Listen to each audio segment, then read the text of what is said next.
आज लोग परेशान हैं। क्यों परेशान हैं? क्योंकि लोग बहिर्मुखी हैं।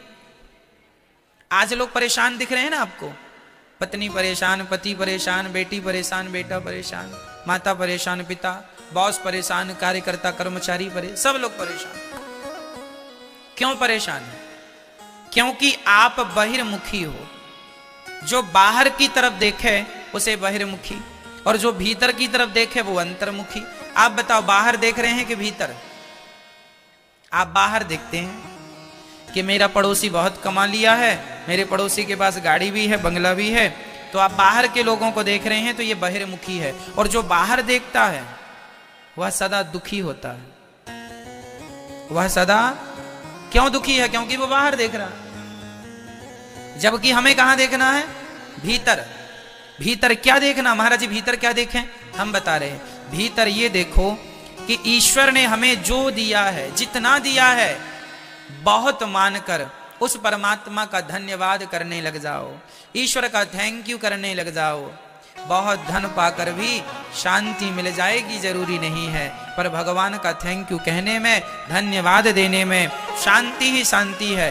गीता में लिखा है, तू अपना कर्म करता रहे, लेकिन कर्म भी मुझे समर्पित कर। जो भी कर रहा है मेहनत करना बराबर, पर मेहनत के बाद उसकी उम्मीद ना करना, वो मैं दूंगा मेरे हिसाब से। तू कर्म कर। अच्छा, कर्म भी बंध कर नहीं करना, खुलकर करना है। क्या? कैसे बंद कर खुलकर? जैसे ये दुकान आपकी, माना कि ये दुकान आपकी है, तो दुकान चलाना है आपका, ये तो कर्म हो गया। दुकान में बैठना है, ग्राहकों को संभालना है, ईमानदारी से पैसा कमा रहे हो, ये आप कर्म कर रहे हो। ये कहा गया है गीता में, कर्मण्यवादी कारस्ते, कर्म करो। पर भगवान कहते हैं कि तू दुकान चला, कर्म कर, पर तू ये ना सोच कि आज कितना प्रॉफिट आएगा, कितना नहीं आएगा। वो मैं बैठा हूं देने के लिए, मैं ग्राहक भेजूंगा, मैं तेरी दुकान चलाऊंगा। कहीं भी तुम बैठे रहो, भगवान तुम्हें भूखा नहीं रहने देगा, ये विश्वास रखो। तो कर्म करो, फल भगवान देंगे, पर उस कर्म को भी तुम अपना ना समझो, वो दुकान को तुम अपनी ना समझो। ये समझो कि ये दुकान भगवान की है, ये समझो कि ये सारी संपत्ति किसकी है? भगवान की। और ईश्वर ने हमें एक कर्म करने का एक कार्य दिया है, सो हम कर रहे हैं। ये दुकान भी मेरी नहीं है, इसका प्रॉफिट भी मेरा नहीं है। शायद ईश्वर ने कुछ उद्देश्य की पूर्ति के लिए हमें प्रॉफिट दिया है, हम वो करें। हम उस चीज से अटैचमेंट ना रखें। दुख कब आता है? जब आप ये मान लेते हैं ये दुकान मेरी है। अब दुख आएगा क्योंकि आपने अपना मान लिया। और आप ये भाव बनाते कि ये दुकान भगवान की है, तो आपका अटैचमेंट नहीं होता उससे, क्योंकि आप ये मानते भगवान की है। मेरा मान लिया तो अटैचमेंट आ गया, और यही अटैचमेंट आपके दुख का कारण बनता है। और आपने ये मान लिया कि ये भगवान की है, तो वो है आपकी, उसे कोई उठा के नहीं ले जा रहा, लेकिन आपका जो एक अटैचमेंट था उसके प्रति वो कम हो गया। अब आपका अटैचमेंट भगवान के प्रति ज्यादा होगा कि प्रभु ये सब आपकी है। फिर आप दुकान की तरफ नहीं देखेंगे, भगवान की तरफ देखेंगे। प्रभु इस दुकान से आप मुझे रोटी देते हैं, मेरा चूल्हा इस दुकान से चलता है। अब आपकी मर्जी कि मुझे चूल्हा जलाना, मेरी रोटी आएगी, मैं रोटी खाऊंगा कि नहीं, आपकी मर्जी। हम भगवान की तरफ देखें, भगवान देखेंगे कि हमारे लिए क्या जरूरी है, क्या जरूरी नहीं है। और आप लोग क्या करते हैं? भगवान को साइड कर देते हैं, डायरेक्ट आप दुकान के बॉस बन जाते हैं। मेरी दुकान है, तेरी दुकान है, तो फिर घाटा भी तेरा होगा, फिर बाढ़ा भी तेरा होगा। और भगवान की दुकान है तो घाटा बाटा भगवान जाने, हम तो भगवान की रोटियां मस्ती से खाएं, जो भी है परमात्मा उन्हें सौंप कर खाते रहें, खुश रहेंगे। जीवन में जो चिड़चिड़ापन, जीवन में जो दुख है, वह दुख आपके जीवन में, काम आप वही करेंगे, लेकिन जरा सा विचार बदल देने से आपके उसी काम में आप रिलीफ हो जाएंगे, आनंदित हो जाएंगे, आपको सुकून मिलेगा, अच्छा लगेगा। कई लोग बहुत टेंशन में रहते हैं। टेंशन किस बात की है? इसी बात की तो है कि ये दुकान मेरी है, ये काम मेरा है। काम को आप ईमानदारी से करो, काम खूब करो, पर मेरा है इस भाव से नहीं, भगवान का है इस भाव से। केवल भाव बदल रहा हूं मैं आपका। काम मेरा है इस भाव से नहीं।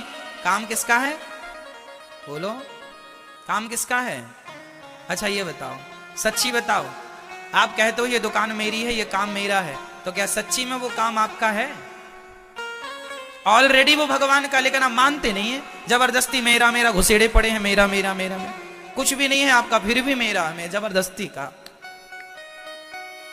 जो रियल है, सच्चाई है, वो मैं आपको कह रहा हूं। ये भाव से काम करिए जीवन में, सब भगवान का है।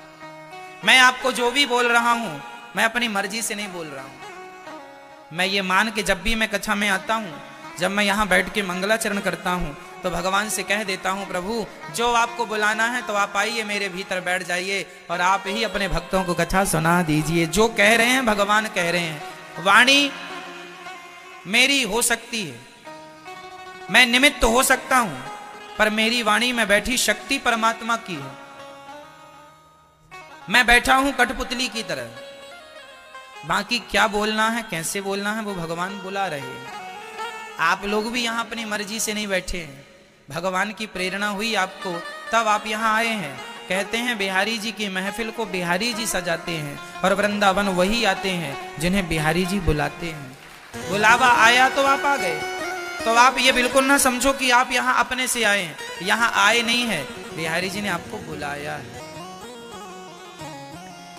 सच्ची बताएं, हम अपनी मर्जी से चलते नहीं हैं, हमें भगवान चलाते हैं।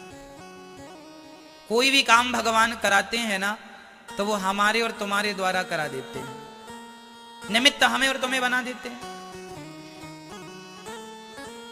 एक बार मुझे बहुत अच्छे से याद है, एक बार मैं एक मंदिर गया, मंदिर दर्शन करके मैं लौटा, तो बाहर एक भिखारी था। बहुत पुरानी बात है ये, पर वो बात बहुत पुरानी है, पर वो आज तक मुझे याद है, और वो बहुत कुछ सिखा के चली गई बात, जरा सी बात।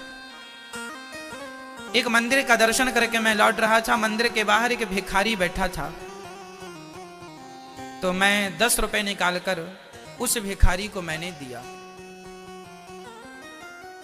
और जब मैं भिखारी को पैसा देके मैं 4 कदम आगे बढ़ाया, तो जानते हैं उस भिखारी ने क्या कहा? उस भिखारी ने मंदिर की तरफ देखा और भगवान से बोला, वाह विधाता, तुझे ख्याल था कि मैं भी यहां बैठा हूं। आज मुझे भूख लगी थी, पर कुछ नहीं मिला। आज तूने मुझे सोने नहीं दिया भूखा, देख तेरी मेहर है, तेरी कृपा है। मैं सुन रहा था दूर से, समझ गया मैं कि मैं 10 रुपए देने वाला नहीं हूं। परमात्मा ने ही मुझे प्रेरणा दी कि बेटा ये भूखा है, जरा इसे 10 रुपए दिए जाना। भगवान का काम भगवान ही करते हैं, तुमसे हमसे करा लेते हैं। हम ये अहंकार पाल के बैठ जाते हैं कि हमने पेट भरा किसी का, हमने नहीं भरा। अरे हमने दिया, हमारे अंदर देने का जो भाव जागा, वो देने का भाव जगाया किसने? ईश्वर ने। इसका अर्थ यही है कि मैं किसी का पालनहार नहीं हूं। यदि हम किसी का पालन कर रहे हैं तो परमात्मा ही चाह रहे हैं तुम्हारे द्वारा इसकी सेवा हो, इसलिए हो रही है। परमात्मा करने वाले हैं, हम और तुम निमित्त बनते हैं, ईश्वर के कठपुतली है। इसलिए समर्पण कर दो उसी परमात्मा के, प्रभु मैं आपका तो हूं ही, आपकी तो हूं ही, तो फिर पूरा हो जाऊं ना, पूर्ण रूप से हो जाऊं। इसी को बोलते हैं आत्मसमर्पण। जब व्यक्ति ये मान लेता है, कई लोग कहते हैं ना कि मुझे नहीं जानते हो, मुझे नहीं पहचानते हो, अरे मैं ये हूं, मैं वो हूं, मैं इतना करता हूं, मैंने इतनों का पेट भरा, मैंने इतनों के चूल्हे जलाए। ना जी, तुम नहीं करते हो। तुम्हें ईश्वर ने निमित्त बना रखा है, ईश्वर ने तुम्हें लाखों लोगों में चुन लिया है, तो ईश्वर का धन्यवाद दो कि और किसी को नहीं चुनकर ईश्वर ने आपको चुना है, इसलिए आप उसकी कृपा के योग्य हैं। ये तो धन्यवाद दीजिए उस परमात्मा का कि सबको ना चुन के उन्होंने आपको चुना है। क्यों? लेकिन हम लोग अहंकारी हो जा, अरे हमने देखो ये कर लिया, हमने वो कर लिया, हमने वो कर लिया। मूल बात को समझते नहीं लोग। क्यों जी? सही है। अभी के अभी प्राण निकल जाएं तो बताओ हम क्या कर लेंगे? किसी का वश है प्राणों में? किसी की जान पहचान काम आएगी? एक सज्जन बोले मेरी तो मंत्रियों से सारी जान पहचान है। मैंने कहा अच्छा, प्राण निकल जाएंगे तो मंत्री लोग कुछ सोर्स लगा पाएंगे? क्यों जी? चलेगा किसी का कोई पहचान? इसलिए अकड़ नहीं, अहंकार नहीं, एटीट्यूड नहीं, विनम्रता के साथ भगवत शरणागति कर लो। ये तुम्हें मनुष्य का शरीर बहुत मुश्किल से मिला है। ये जो तुम व्यर्थ गवा रहे हो, बहुत मेहनत, तुमने बहुत पुण्य किया होगा किसी जन्म में, तब कहीं जाकर ये मनुष्य का शरीर मिला है। इसलिए हम कहा करते हैं कि शरीर मिला है तो राम नाम सुखदाई, भजन करो भाई, ये जीवन 2 दिन का। ये तन है मिट्टी का ढेला, ये तन है मिट्टी का ढेला, बूंद पड़े गल जाई, भजन करो भाई, ये जीवन 2 दिन का। ये तन है फूलों का बगीचा, ये तन है फूलों का बगीचा, धूप पड़े मुरझाई, भजन करो भाई, ये जीवन 2 दिन का। आग लगे जल जाई, भजन करो माई, ये जीवन 2 दिन का। बूंद पड़े गल जाई, भजन करो भाई, ये जीवन 2 दिन का।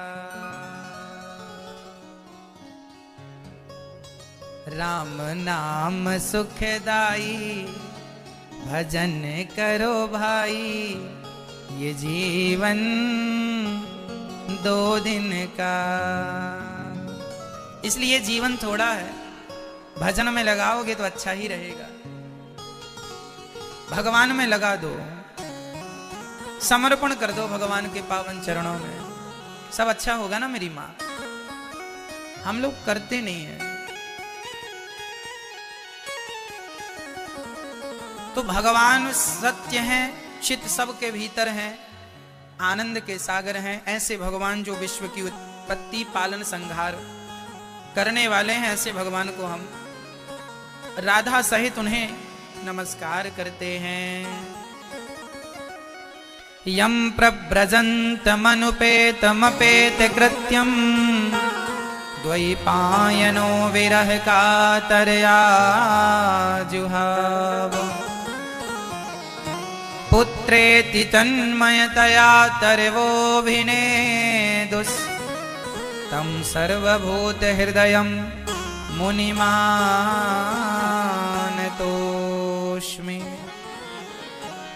सुखदेव भगवान का जन्म हुआ, जन्म लेते ही भगवान का भजन करने चले गए।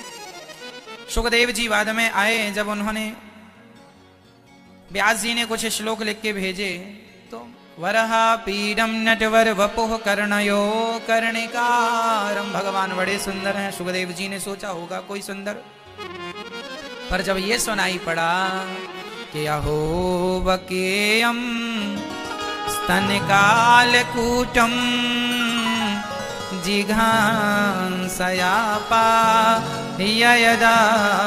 यदाप्यसाध्वी, लेभे गतिम धात्र्युचितां ततोऽन्यं कम्बा दयालुं शरणं ब्रजेम।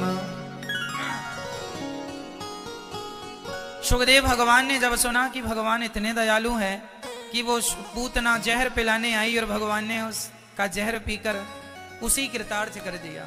भगवान जितना दयालु मुझे लगता है कोई नहीं होगा। भगवान इतने दयालु हैं मेरी माँ कि कितना भी बड़ा पापी चला जाए, वो भगवान से कह बस दे कि प्रभु मैं आपका हूं, मुझे स्वीकार कर लो, बस इतनी बात कह दे तो भगवान स्वीकार कर लेते हैं। भगवान ये नहीं देखते कि आप कौन हैं, आपने पाप कितने किए हैं। विभीषण आया, राम जी से हाथ जोड़ के बोला मैं आपका हूं, राम जी ने गले लगा लिया।